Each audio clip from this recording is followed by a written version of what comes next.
হরিপদর বয়স সবে 12। ষষ্ঠ শ্রেণীতে পড়ে সে। সহজ সরল এবং অনেক চাপা স্বভাবের। কোনো ঘটনা ঘটলে পেটের ভিতর পচিয়ে ফেলবে, তবু কাউকে বলবে না। পড়াশোনায় ভালো এবং অনেক বেশি ভদ্র হবার কারণে আত্মীয় স্বজন প্রতিবেশী সবাই অনেক ভালোবাসে হরিপদকে।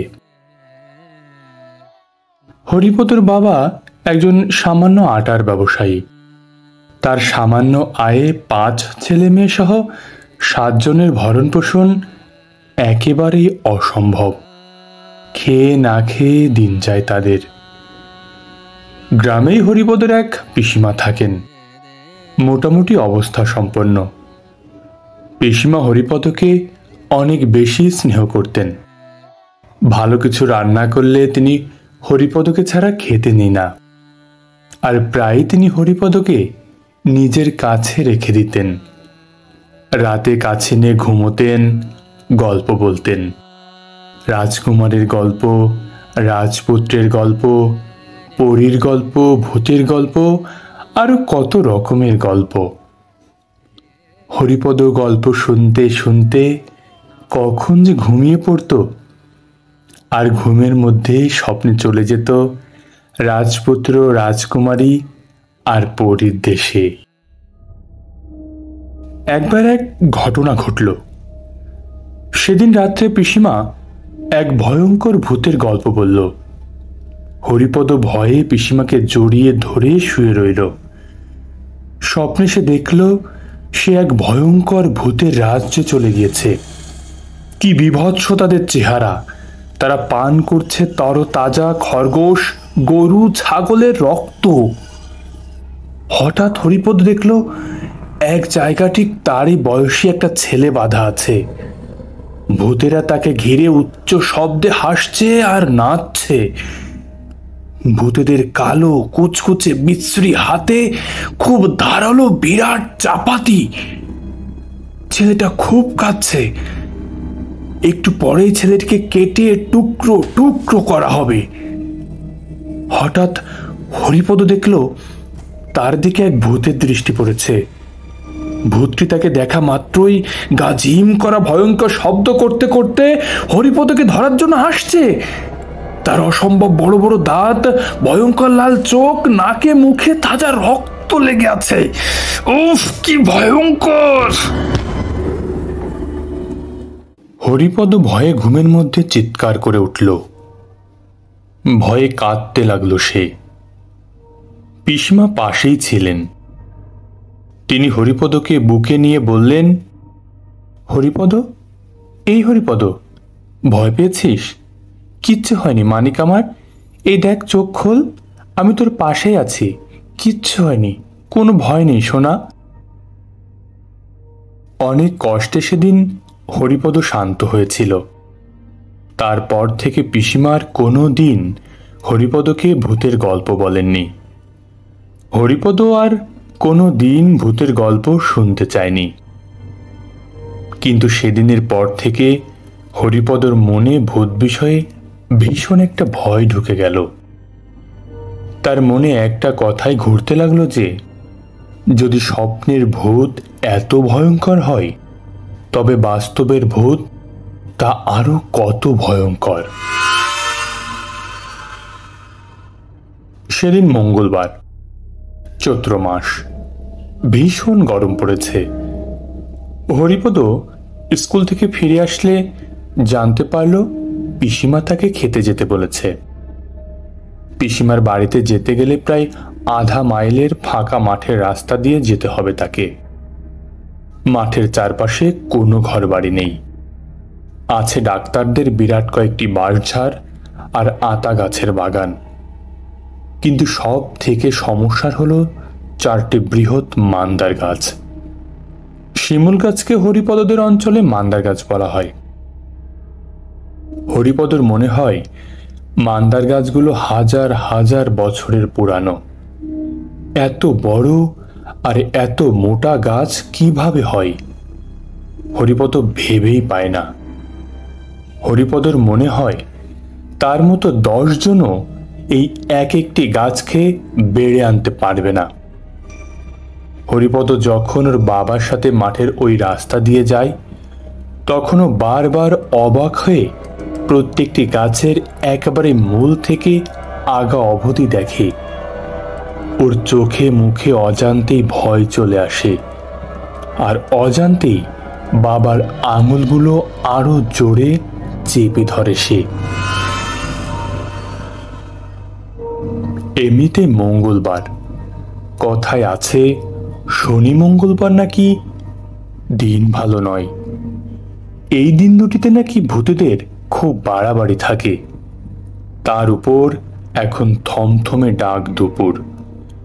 আর এই মান্দার গাছগুলো নিয়ে অনেক রকমের ভূতের গল্প আছে মানুষের মুখে মুখে। অনেকেই নাকি গভীর রাতে আর ভর দুপুরে ওই গাছগুলোতে কুসুম্ভ কুমারী নামের এক পেতনিকে দেখেছে। অনেক বছর আগে নাকি কুসুম্ভ কুমারী নামে এক জমিদারের মেয়ে ওইখানে গলায় দড়ি দিয়ে মরেছিল। এখন সে পেতনি হয়ে নাকি ওইখানেই আছে। সাদা লাল পেড়ে শাড়ি আর কপালে বড় একটা রক্তলাল টিপ দিয়ে সে নাকি 2 পা ঝুলিয়ে বসে থাকে ওই মান্দার গাছগুলোর উপর। গাছের নিচ দিয়ে যে যায় তাকে নাকি সে হাতের ইশারায় ডাকে আর খিলখিল করে হাসে। হরিপদর মাকে বলল, মা, আমি যাব না এখন পিসিমার বাড়িতে খেতে। তুমি যা রান্না করেছ তাই দাও মা। কিন্তু দুপুরে রান্না করা খাবার সব শেষ। হরিপদ যেহেতু পিসিমার বাড়িতে খাবে, সেহেতু ওর জন্য কিছুই রাখা হয়নি। মা স্নেহের সঙ্গে হরিপদর মাথায় হাত দিয়ে বলল, বাবা, দুপুরের তো কোনো খাবারই নেই। তুই পিসিমার বাড়িতে খাবি বলে কিছুই রাখিনি তোর জন্য সোনা। তবে আমাকে এগিয়ে দিয়ে এসো। আমার এই ভর দুপুরে একা যেতে ভয় লাগবে মা। বাড়িতে হরিপদর মা ছাড়া আর কেউ নেই। মা এখন যেতে পারবেন না, তিনি গোবরে হাত দিয়েছেন। আশেপাশে এমন কেউ নেই যে হরিপদকে এগিয়ে দিয়ে আসে। মা হরিপদকে কাছে নিয়ে খুব সাহসের সাথে বলল, তুই এখন বড় হয়েছিস না বাবা? এখন কি এত ভয় পেতে আছে? এখন তুই বনে বাজারে একা একা চষে বেড়াবি, ভূত পেটাবি, দানব ধরে খাঁচায় বন্দি করে রাখবি। এখন এত ভয় পেলে কি চলে পাগল? সাহস আনতে হয়। ছেলে মানুষের ভয় হলে কি চলে? হরিপদ মনে মনে বলল, সত্যি তো, ছেলে মানুষের এত ভয় থাকলে চলবে কিভাবে? তার বাবা তো কত রাতে শ্মশান থেকে মাছ মেরে নিয়ে আসে। পাশের বাড়ির এনামুল কাকাও কত রাতে বিল থেকে মাছ মেরে আনে। কই, তারা তো কখনো ভয় পায় না। হরিপদ মনে মনে বলল, আমারও আজ থেকে কোনো ভয় নেই। হরিপদ তার মাকে ডেকে বলল, মা, আমি একাই যাব। কিসের ভয় বলো? ভয় করলে ভয়, ভয় না করলে ভয় নেই। ঠিক বলেছি না মা? মা সাহস দিয়ে বলল, ঠিক বলেছিস বাবা। ভয় জন্ম নেয় মানুষের মনে। ভয় যদি না করো তবে কোনো ভয় নেই। হরিপদ মাঠের রাস্তায় গিয়ে পড়েছে ইতিমধ্যে। চৈত্রের ভর দুপুর। আশেপাশে জনমানুষের কোনো ছায়া নেই। চারদিকে শুনশান নিরাপত্তা। মাঝে মাঝে ডাক্তারদের আতা গাছের বাগান থেকে ডেকে উঠছে দুপুরের নির্ঘুম ক্লান্ত ঘুঘু। ডাক্তারদের বাঁশঝাড় থেকে ভেসে আসছে নাম না জানা ক্লান্ত পাখির ডাক। একাধারে ডেকে চলেছে একটা দোয়েল। মনে হচ্ছে দুপুরের রোদে সবাই ক্লান্ত, সবাই বিমর্ষ। হরিপদ আপন মনে রাস্তা চলছে, কোনো দিকে ওর মন নেই। তেমন ভয়ও করছে না। মা ঠিক কথাই বলেছে, ভয় থাকে মানুষের মনে। হরিপদ আরো একটু পথ এগোলো। একটু যেন ভয় ভয় করতে শুরু করেছে হরিপদর।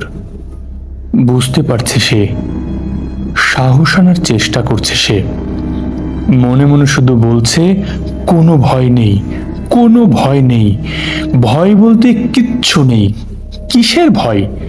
ভয় করলে ভয়, ভয় না করলে ভয় নেই। কিন্তু সাহস কোথায় গেল? মনে তো কোনো সাহস আসছে না। হরিপদর ভয় করতে শুরু করেছে। সে ভয়ে ভয়ে চারদিকে দেখে নিল, কিন্তু কোথাও কেউ নেই। ভয় মুহূর্তের মধ্যে যেন দ্বিগুণ হয়ে গেল। হঠাৎ হরিপদ চোখ পড়ল ডাক্তারদের সব থেকে বড় পিল্লায় যে মান্দার গাছটি রয়েছে তার মগডালে। হরিপদর মুহূর্তে যেন হৃদকম্প বেড়ে গেল। সকল সাহস, সকল মনোবল মুহূর্তে মাটির সাথে মিশে গেল। ও কে? কে বসে আছে ওখানে ওই মান্দার গাছের ঠিক মগডালে? সাদা রঙের লাল টকটকে পাড়ে শাড়ি পরা, গায়ের রং ধবধবে সাদা, কপালের ঠিক মাঝখানে বড় লাল টকটকে একটা টিপ। হরিপদ শরীর দিয়ে দর দর করে ঘাম বেরোতে শুরু করেছে। কে যেন ওর পা দুটি মাটিতে পুঁতে রেখে দিয়েছে। হরিপদ দেখল মান্দার গাছের ওই মূর্তি তাকে হাত ছানে দিয়ে ডাকছে। মুহূর্তের মধ্যে ওই মূর্তি বড় হতে হতে বিরাট আকার ধারণ করল। সে বসে রইল মান্দার গাছের মগডালে, আর তার পা নেমে এসেছে মাটিতে। মুহূর্তে কি বিশ্রী রূপ, কি ভয়ানক মূর্তি হরিপদকে হাত ছানে দিয়ে ডাকছে আর খিল খিল করে হাসছে।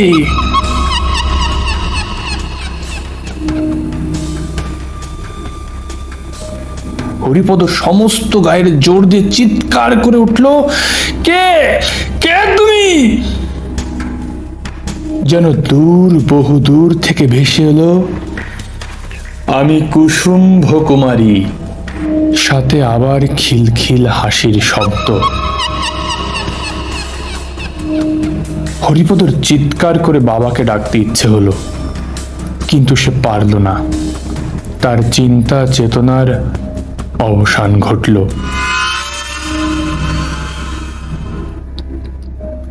যখন হরিপদর জ্ঞান ফিরল, তখন সে তার পিসিমার বারান্দার খাটে শুয়ে আছে। পিসিমা অবিরত জল ঢালছে ওর মাথায়। পিসিমার চোখেও জল। হরিপদর জ্ঞান ফিরতে দেখে পিসিমা কেঁদে উঠে বলল, কি হয়েছিল রে তোর মানিক? তুই যে একেবারে না থাকার মতো হয়ে গিয়েছিলি। কি দেখেছিলি যে অমন চিৎকার করে উঠেছিলি? হরিপদ শুধু বলল, মা কোথায় পিসিমা? পিসিমা বলল, মিল্টনকে দিয়ে ডাকতে পাঠিয়েছি, এখনই আসবে।